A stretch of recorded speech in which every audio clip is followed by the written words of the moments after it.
असे लक्षणे बरोबर नाही काही. बाबा सगळ्या आहारातून निघले म्हणून ते बाबाला सगळं कळतं. कळत का? कळे ते ना कळे, वळे ते ना वळे. बाबाची पूर्ण भक्ती देवावर, परमगुरूवर भक्ती. कोणावर?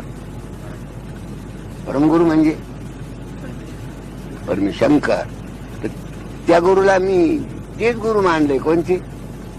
शंकरच गुरु मानले. त्यांचं अंतकरणाचं ठेवा करतोच हे. पण गुरु तर्पण ऋषी संयोग हा.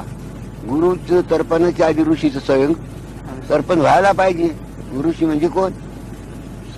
शंकर महाराज. हा, की ज्यांच्या गळ्यामध्ये असं आहे की ज्या वीराला कधी स्वप्नात सुद्धा पराजय नाही, अप्रदुम्न्या नाही, सुदन्वा पराजय स्वप्नात नव्हता, त्याचा मुंडका आणून त्याचा मेरू केला आणि दुसऱ्याची माळा केला. असा भगवान माळ घालून बसलेला तो तुमच्यावर येऊन देईल शंकर. देव बसली बर का, सगळं सभा गच भरली. आणलं राक्षस लोकांनी युग नदी. काय झालं? न्यायने घेतलं ते खापर, पाणीच नसताना सळा सळा चौकून शिपलं.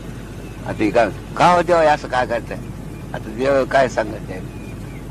का हो देवा असं काय केलं? म्हणजे अरे ते राक्षस लोक आलते म्हणजे ते कमुंडीतलं पाणी फेकून तिकडं बंदोबस्त केला आणि तुमचा सोहळा पाहत बसलं. जो माझ्या नेमा, माझ्या नेमा, माझ्या नेमा, माझ्या नेमा, वडेल मिठाच्या कामा, वडेल मिठाच्या कामा, वडेल मिठाच्या कामा, वडेल मिठाच्या कामा.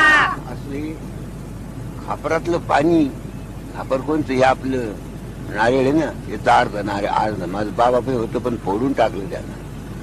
त्याच्यातच फराळ आराळ करत होतो. पण ते काय? हा खपरा बोलते. होय खपरा आहे का? अभी आली का खपरा? आहे का? आहे का? गोपाल जी दत्तू भगवान क्या करेगा, क्या होगा? काली का खपरा आएगा. युवक तो डरो मत, काली का खपरा आता है.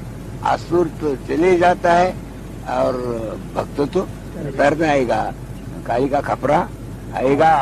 एका धनी शिव, एका जना धनी शिव, एका जना धनी शिव, एका जना धनी शिव.